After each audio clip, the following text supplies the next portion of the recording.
Welcome to the Rise for Equity podcast. In this series, we'll be talking to leading physicians, scientists, and innovators about what it's going to take to transform healthcare for a more just, more equitable future. I'm Nicole Nfonoyim-Hara, your host on the Rise for Equity podcast, and today I'm joined by Dr. Amy Hara for an insightful discussion on the topic of leadership in healthcare. Dr. Hara is Department Chair of Radiology at Mayo Clinic, Arizona, and she'll be sharing her experiences and perspectives on what it means to be an effective leader in an ever-evolving healthcare industry. Together, we'll be delving into the challenges and opportunities that healthcare leaders face today. Welcome, Amy. It's such a pleasure to have you with us today. Thank you. Pleasure to meet you. So before we get started, well, actually, to get us started, I would love to hear a little bit about your current role with many different hats that you wear at Mayo Clinic. Thank you. Thanks, Nicole. So yes, this is my last day, coincidentally, of being Department Chair of Radiology at Mayo Clinic in Arizona. It's a role I've held for almost 9 years. So it's the typical 8-year rotation. It's been super fun. And as part of that role, I was also the Radiology Specialty Council Chair. I'm also will continue to serve on the Mayo Clinic Board of Governors, as well as the Arizona Executive Operations Team. I also have a role leading enterprise strategic pricing and have some external roles as well on some radiology boards. So a lot of different roles. It's been a very fun journey. When you decided to go into medicine, did you imagine yourself taking on all these different types of roles? No, not at all. Not at all. So no, I have been very fortunate to have people that have encouraged me and shown me a future that I couldn't have imagined myself and given me opportunities. Why did you decide to go into medicine in the first place? I'm a person who tends to get bored once you get a certain type of mastery. So I wanted to choose a field that would keep me interested and I could never master. And that's medicine. So for me.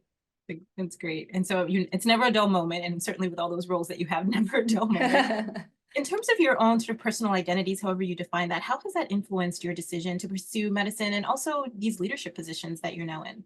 Yeah, sure. So there's always the joke, right? In Asian American cultures, you've got 3 job options like doctor, lawyer, engineer. So that was certainly prevalent when I was growing up. I don't come from a family of physicians, although I have folks that are medicine adjacent. So my father was a dentist and my uncle was a podiatrist. And for me, I think that my dad would have gone into medicine instead of dentistry if the circumstances were different. So I really grew up with his interest in medicine that I think influenced me a lot. And so having those examples of other people that were in medicine around us frequently, I think helped to influence where I am today.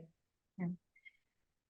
I think you mentioned being Asian American and the influence of your father. I think there's sort of also this kind of overarching narrative around Asian Americans and sort of the model minority a little bit. Mm-hmm, mm-hmm. How has that, if any, in any way, sort of shaped your own experience? Have you experienced that, and how have you overcome it? Yeah. So I don't know that I have all the answers, but I can certainly share my experience. I think the model minority, I feel like I felt it the most growing up. So I'm from St. Louis, Missouri. I grew up there in the 70s, 80s, and was one of, 2 Asians in my class growing up. So there was a lot of unconscious bias, racism, teasing. And at that time growing up, all I wanted to do was not be Asian. I just, remember that very distinctly. And whenever you try to get out of your box a little bit or act differently, I think that's where the model minority, the teasing or something like that would come up. As I went into college where we had a lot more diversity, and certainly at Mayo and in medicine, there's more diversity. The model minority that doesn't seem to rear its head as much. I would say, though, that in terms of Asian Americans and the expectations, for me, and when I reflect back on my leadership journey, I think I overcompensated to kind of butt up against it. So I was a little too loud in my, opinions or, standing my ground or not wanting to be pushed around. And as I've aged, I've become more mellow. But I think that was a reaction to that. Part of kind of the way that you were operating as you were going through your journey. Yeah. But you mentioned not wanting to be bored and wanting things to be, sort of continuous learning and things to be different every day. In terms of your specific field of interest in radiology, kind of what brought you to that, and does your identity, your different identities play a role in the work that you do on a day-to-day basis? Sure. So, how did I become a radiologist? When I think back about that, I love those Where's Waldo books. So I think from a very early age, I was always looking for something in those pictures, very visual person, and like that. And also just being an introvert naturally, it tends to be a more introverted specialty. So it really kind of suited the personality of where I was. If I'm thinking with my Asian American hat, I do think that radiology as a specialty is for the introvert. It's kind of for the thinker. It's a little bit more quiet.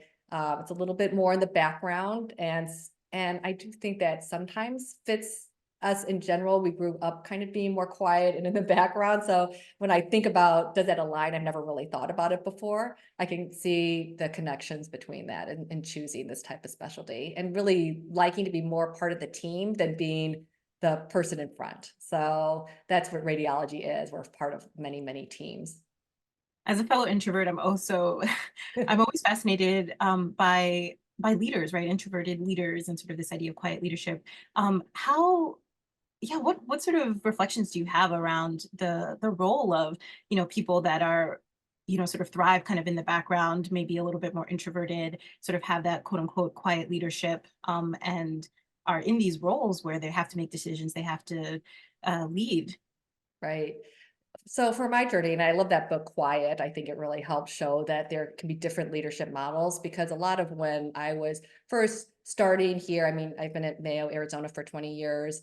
The types of leaders that we saw both inside and outside healthcare were kind of these very firm, extroverted folks, and I never really could identify with that.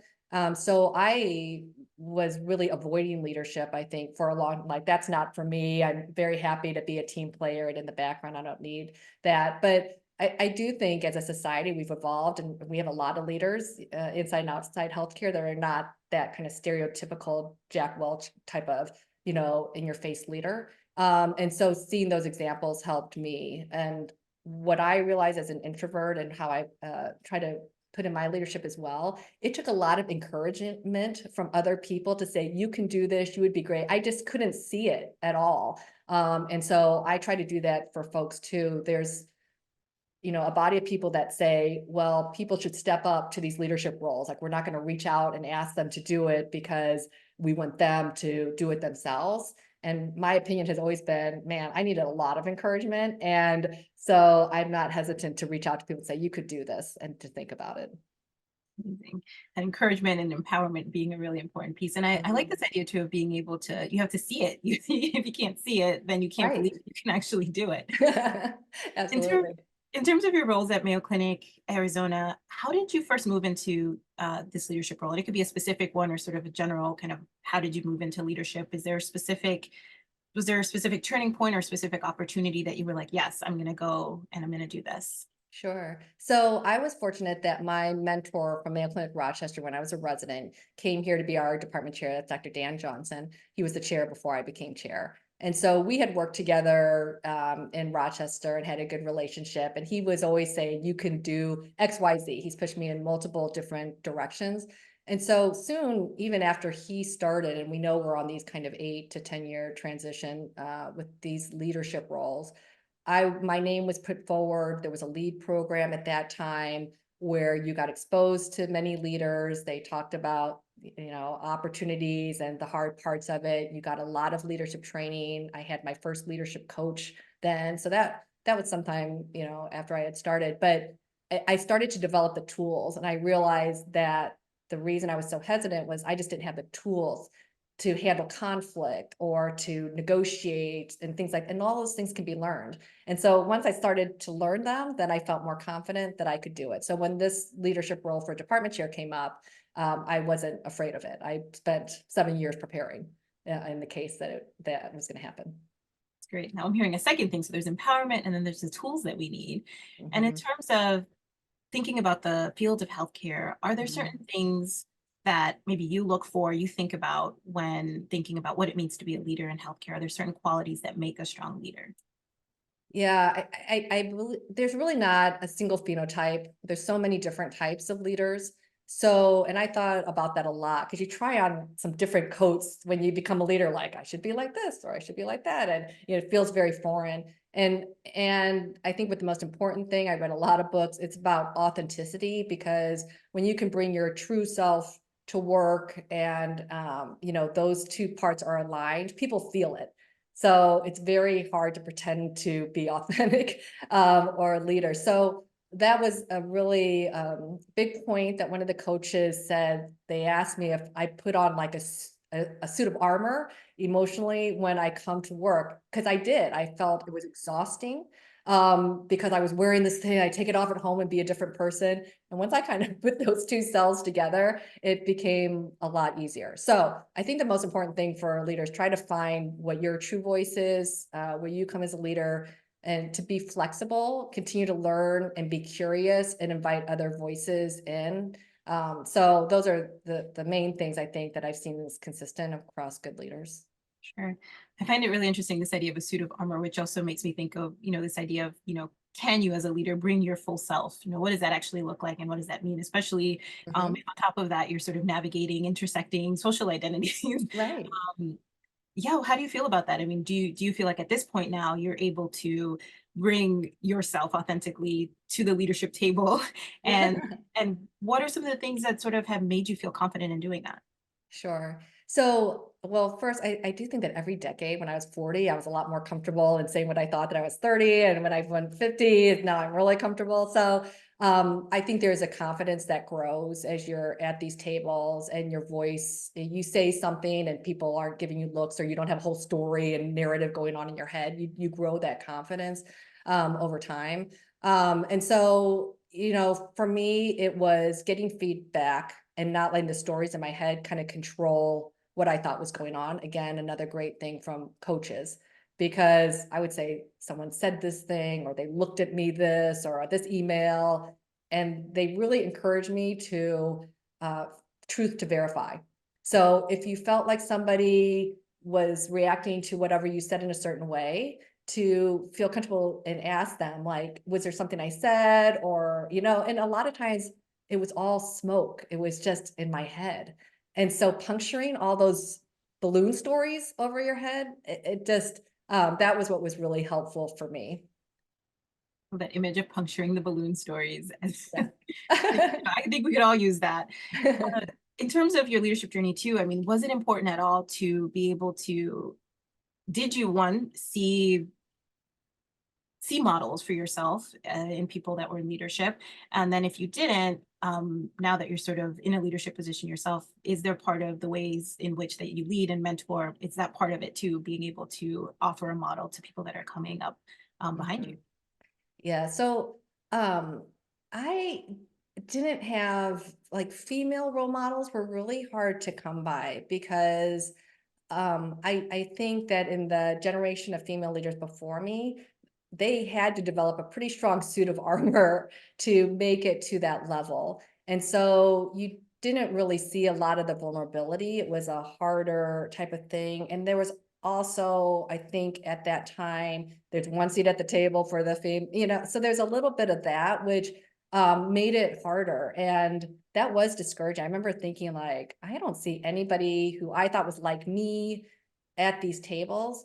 And I did, eventually realize that I was kind of different, or in all the good ways of diversity, of diverse thought that we see in a lot of other people. And that's why I was being invited. So it's a switch to think you're supposed to be like this person to be at the table. It's actually the diversity that can get you invited to the table. So for me, for my leadership, I really encourage folks to bring themselves. Like, it's because you think differently or because you do this differently that you would be a great leader. Look differently, you brought up differently. However it is, I try to encourage people, that's a strength, and not trying to mold yourself into something else. Excellent.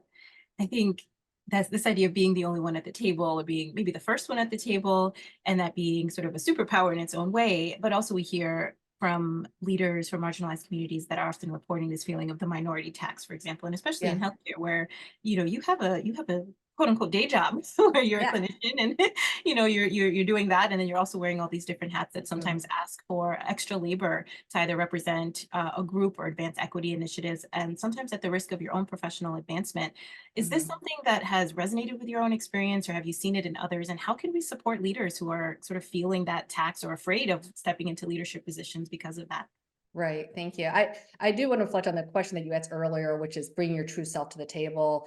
And I'm not going to downplay the difficulty in all the running narrative, the CNN line in my head that's going on at all of these meetings, and you really have to decide, like, am I going to say that? Is that put you? There's a lot of that because let's not lie. I mean, it's political. You can't come in there like a bull in a china shop every time, or do that. So there is, I think we're all trying to find out, especially when you have leadership changes. So I think about all the people in my department, they're all trying to figure out, like with the next leader, like how does this person work, and things like that. So we're all constantly kind of navigating that change.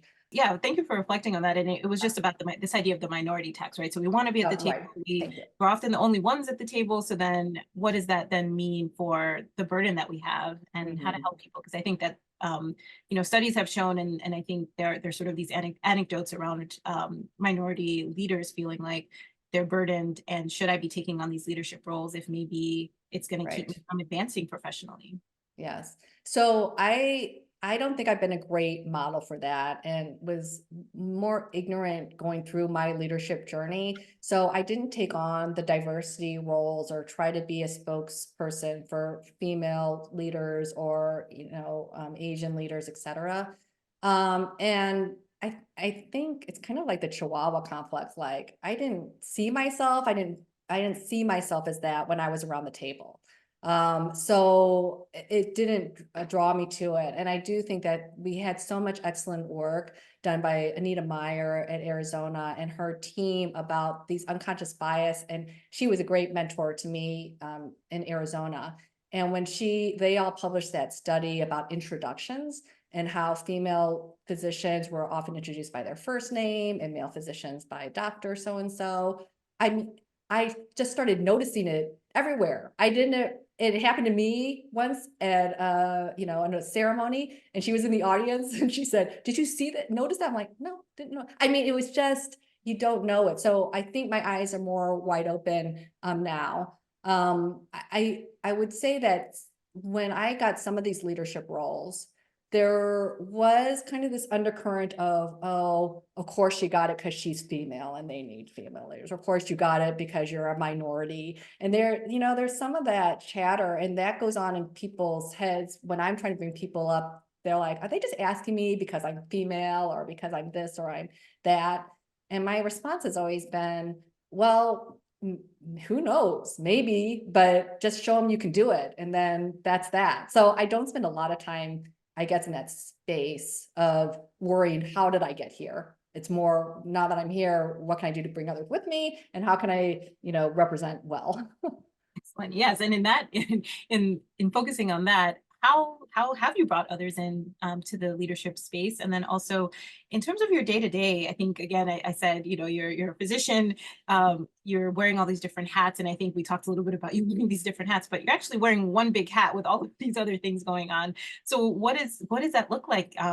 Juggling all of that in a leadership role.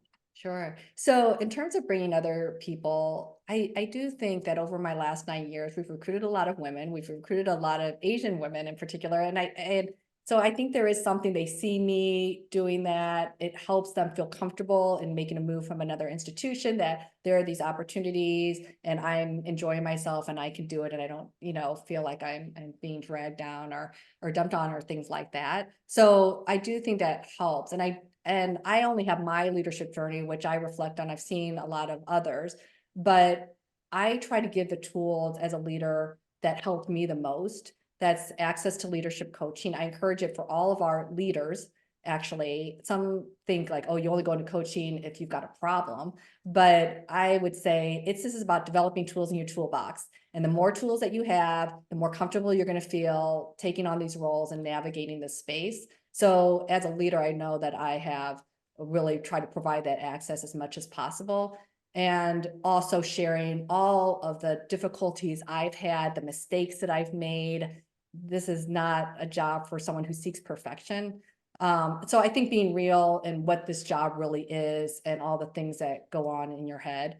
And the other advice I give for leaders or aspiring leaders is that you can go into it thinking that this is an opportunity to highlight all your strengths, but I say there's an equal spotlight on all of your weaknesses. So like while your strengths are going to be amplified in this role, so are your weaknesses. And it's really about, I learned probably more about myself, I feel, than I've taught other people because it's like everything gets magnified in that space. The day to day, so I do clinical work either 1 or 2 days a week and still take call and all of that. And in my administrative roles, usually anywhere from 3 to 4 days, travel to Rochester every month and things like that. Yeah, there's a lot of flipping. I'm a clinician, and then I'm also like a member of my division, but also the department chair. And what I didn't realize when I first took on this role, because I had been here for 15 years before I became department chair, knew everybody. I was like, well, we're all just, here I am. The next day, things flipped for everybody except for me. And I was still going around just being my regular self, and not realizing people are acting differently. People, you need to reset as a leader. It's a whole different relationship and things like that. So I think I'm more cognizant now of my presence and when I say things, but I still make mistakes. Sometimes you're just you, and you forget you're also wearing the department hat chair wherever, or department chair hat wherever you go. I find that really interesting that the next day you were the same person, but everyone had changed around you, and the consciousness that it takes to sort of say, well, oh, now the relationship is different and the way that I move through this role is going to be different. And then also that it's this idea of perfection, right? I think we put leaders up on a pedestal, obviously, and when we're thinking about leaders and becoming a leader, we think everything has to be perfect. And you said, rightly so, that it's not actually about that at all. And I'll put a little spotlight on you to share a little bit about, when you talk about these challenges and mistakes, can you talk a little bit about some of the ones as you think back that in your early sort of like, Yeah. you're sort of coming into leadership? What were some of those? Oh, so many. I just did a whole podcast with several other leaders for the learners here at Mayo, where we just talked about failure and all the mistakes we made, and it was very cathartic for all of us. So they're fresh of mind. To that point of everything changed a little bit for everybody else the day I became chair, but not for me. I had so many ideas. I was so excited to finally get my hands in there and do stuff, that there's way too much going on, and people are trying to help you be successful. But that was a lot of the mistake. Just jumping in there and thinking I had all the answers was a big starter mistake. So I try to share that with others, and what I realized in my leadership style within the first 2 years was that I was not getting honest feedback because I was full in a china shop. I thought I had it all figured out. I also didn't want to ask many people to do things for me because I thought I was doing them a favor by doing their job or making their job easier. And basically people just felt like she's just going to do it on her own, until I kind of hit a wall with that and finally got some feedback like she's just doing her own thing. And I was really fortunate. Wyatt Decker was the CEO at that time and really kind of walked me through, like, you need your team, and you need to let your team do stuff. You need to be honest with your team about the struggles that you're having and all this other type of stuff. So I felt like we were able to really start anew and go, but so many mistakes in that way. I love how you call them starter mistakes. And now you sort of, when it's sort of learning by doing, and then you kind of work your way through it. And wonderfully in your case, you were able to get mentorship and some sort of feedback Yeah. about your lack of feedback. In my previous roles at Mayo, I worked with learners, and the importance of talking to learners about those failures, right? Because again, this sort of idea of like, there is, everything needs to be perfect. I have to have all the ducks in a row, and like, there's no room for error. And it's not even so much that there's room for failure. It's that failure may actually be necessary Yeah. to your own growth and in your own journey. I try So to encourage people that it is the step that you take after you fall down. We've heard that, right? Which is the most important step, because there is not a leader that hasn't had a big misstep or mistake. And what everyone's watching for is, how do you react after that? Not the mistake itself, but it's, what did you learn from it? Did you reflect on it? Are you still doing the same thing? I mean, those are the things that leaders are evaluating other people on. We've talked a little bit about having different identities and sort of being in these high level leadership roles. What impact does having more representation of these marginalized voices in high level leadership have on the patients that we serve and equity outcomes as a whole? Yeah, thank you. So, I mean, study after study, right, has shown that having diverse voices around the table leads to better and probably more equitable decisions. And I've certainly seen that in play. If you don't know what that experience is like, it's really hard to speak to it. And particularly in healthcare, which is about, there's cultural differences. So, something that may work for one group will not work at all for another group. And that could be based on culture or age or anything like that. So I think when we talk about where we want to go as a healthcare institution, solutions that we're putting in place for others, it's not a one size fits all in anything. And so having more voices say, that might work over here, but it's not going to work for there. That can work in the city, but not in rural. And a lot of that is around, access and telemedicine. And do people have access really to be able to have a computer and all those types of stuff? I do think when I saw this question and reflected, just because we don't ask a lot about Asian American, but Asians in general are very private.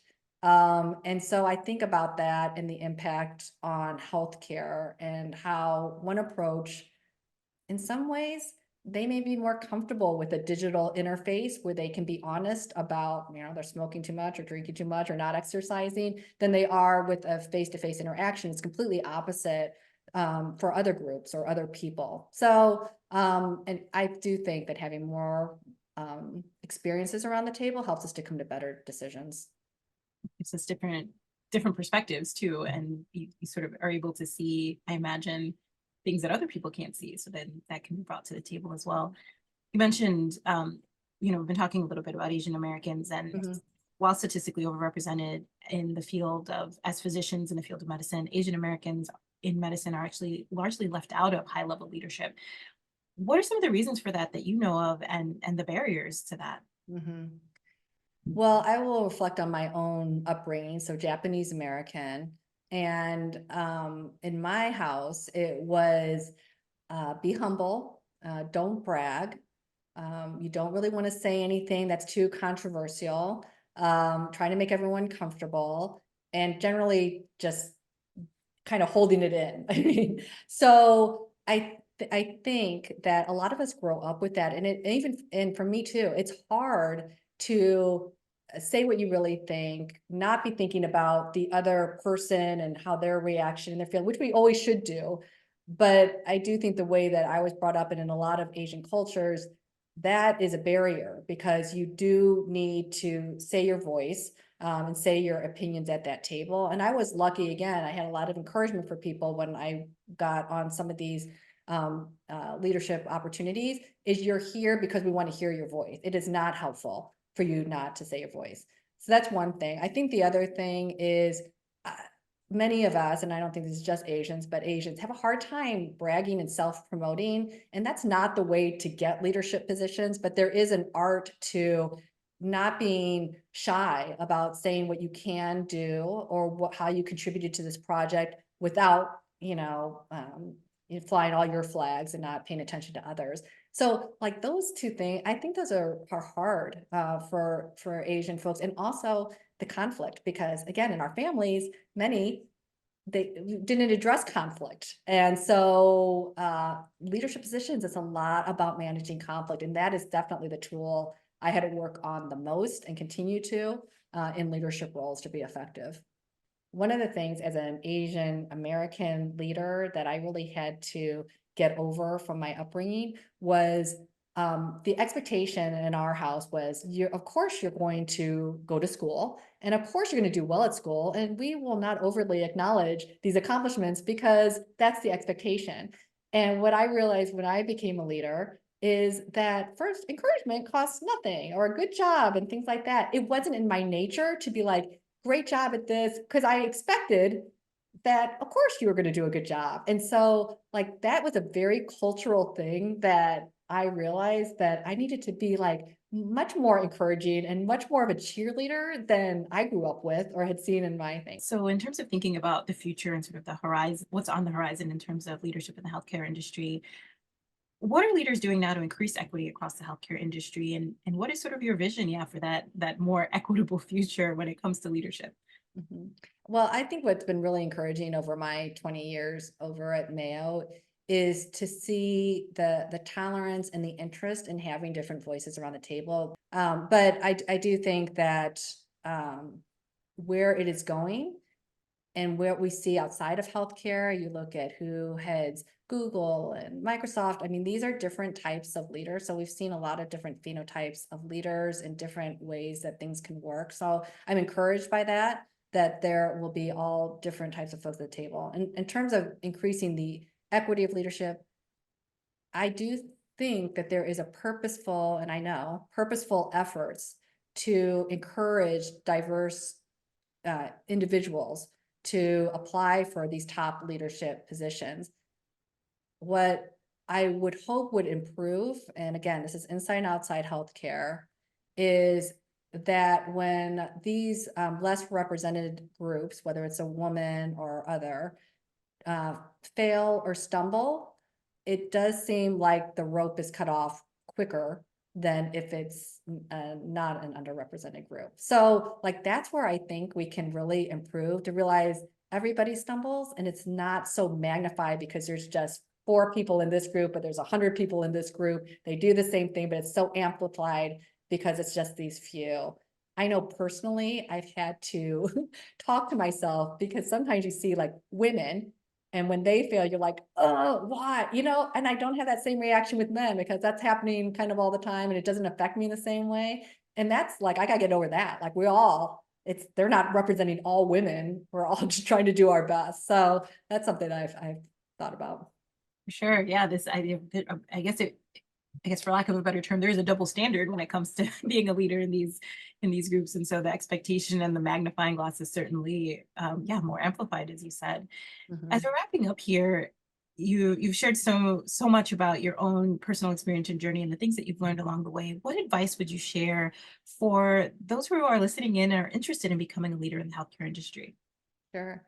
Well, my advice would be stay curious, stay humble, look at yourself before you blame others. So that has been my um, big leadership lesson, is that you can spend a lot of time pointing fingers, but the consistent thing in most of these equations is yourself. You're in there. So I think the more you work on yourself and your ability to navigate really tough things, is what helps you become a better leader. So I always just kind of say, reflect it back on yourself. I, um, I would get rid of perfectionism as the goal. And sometimes it's just moving the needle. Like as I'm transferring out of this department chair role, there's a lot of things we accomplished, but a lot of things we didn't. A lot of things that are in transition. And that's the great thing about Mayo, I think, is this baton passing where you're not going to tie everything up in a bow. There are things that take longer, things that aren't going to be successful at this time, but maybe they will next year and the next 5 years. And you just have to keep moving forward and not focus on all the things that didn't happen or get too fixated on that. So my other advice that I give folks is you got to be kinder to yourself. I think our internal voices are our hardest voices. And I've worked a lot on letting things pass by, like, that talk didn't go as well. Maybe this podcast didn't go as well as you know what I mean? But, I did my best and now I've got to focus on the next thing. So having a less short-term memory, I think, in a way, is letting those things go and not perseverating on it helps you keep moving forward. And that's really the whole goal, is keep moving. Well, this podcast was excellent. Thank you for your time. And for your perspective and joining us today. And I think what has been a really candid conversation about your own journey and some of the things it really does take to kind of take on a leadership role. And I think some of the things that have stuck with me from what you've talked about have been, when you're thinking about becoming a leader, the types of things that you need that empowerment and encouragement, you need some tools, you need support, and that support needs to sort of wrap around an individual to be able to sustain them through. And then the personal part of it. I mean, you mentioned how leadership was, it's its own sort of personal growth journey. And so there's going to be mistakes and there's going to be failures, and that's all part of the process as well. So I thank you so much for sharing that with us, as well as some of the very real barriers that are facing leaders from different communities, and in particular underrepresented groups as well. So we appreciate your leadership and your story, Dr. Hara, and sharing with us what it's going to take to move us forward. Thanks a lot. Thank you, Nicole. I appreciate it. Dr. Hara, we so appreciate your leadership and the story that you've shared with us about what it'll take to move us forward. And that's all for today's episode of the Rise for Equity podcast by Mayo Clinic. I am your host, Nicole Nfonoyim-Hara, and we hope you'll join us for our next episode. We'll see you then.